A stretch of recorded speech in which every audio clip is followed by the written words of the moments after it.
ये हमारी जिम्मेदारी और भी ज्यादा बढ़ जाती है।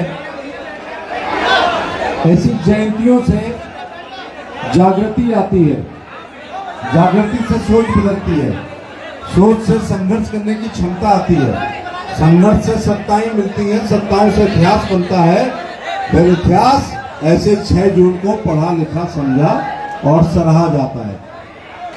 ये जयंती हमें विशेष तौर से इसलिए भी मनानी चाहिए कि ये जो 12,776 टूटे हुए मंदिर केवल अहिल्याबाई होलकर के राज या उनके कार्यकाल में नहीं थे, ये उनको विरासत में मिले थे। ये सभी 542 राजाओं को विरासत में मिले थे। मैं ये नहीं कहता कि बाकी राजवंशों ने ज्यादा काम नहीं किया, लेकिन ये पहला मंदिर टूटा होगा जब 1192 में तराई के दूसरे युद्ध में पृथ्वीराज चौहान को छल से मोहम्मद गोरी ने परास्त किया। अजमेर का पहला मंदिर टूटा।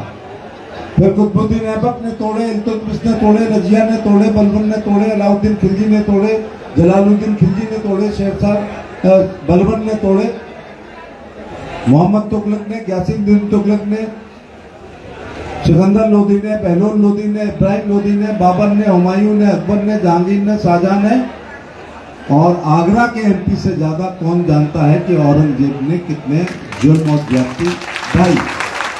हूणों ने भी तोड़े, यमुनों ने भी तोड़े, डचिस ने तोड़े, पुर्तगालीज ने पूरे गोवा को तोड़ दिया, अंग्रेजों ने तोड़े।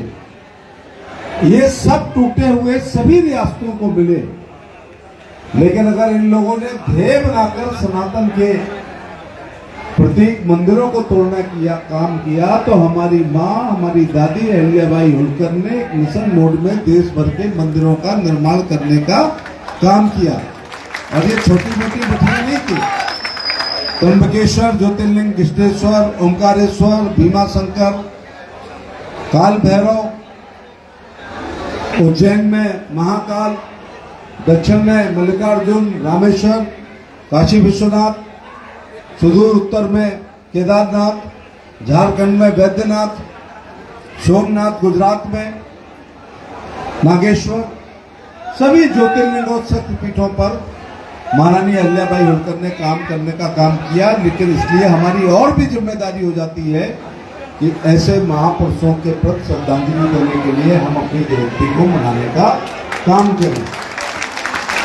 इसलिए और भी मनाना चाहिए कि ये राजवंश देश के बाकी राजवंशों से अलग है। 1947 में देश की आजादी से पहले राजतंत्र था, मोनार्की थी, राजशाही थी। नियम क्या था?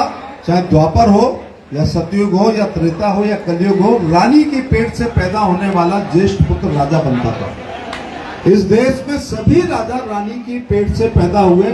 केवल एक ही राजा है जो 62 युद्ध जीत के तलवार की नोक से मुकुट को अपने सिर पर रखने वाला है। और इस चरवाहा वंश को राजवंश में शामिल कराने वाले अगर कोई वंश है तो उसका नाम होलकर वंश है। इसलिए हमें जयंती को और भी अच्छे तरीके से मनाना चाहिए, हमें कृतज्ञता ज्ञापित कर देनी चाहिए। यदि हम अपने समाज, हम उस समाज में पैदा हुए, वो हमारी समाज में नहीं पैदा, वो पहले पैदा हुई है, बाद में पैदा हुए। इसलिए अगर होलकर माइनस कर दो तो मुझे लगता है कि ज्यादा हमें इतिहास में कहने के लिए ज्यादा उदाहरण नहीं है। और होलकर भी कोई रानी के पेट से पैदा नहीं हुए। एक लड़का भेड़ें चरा रहा था,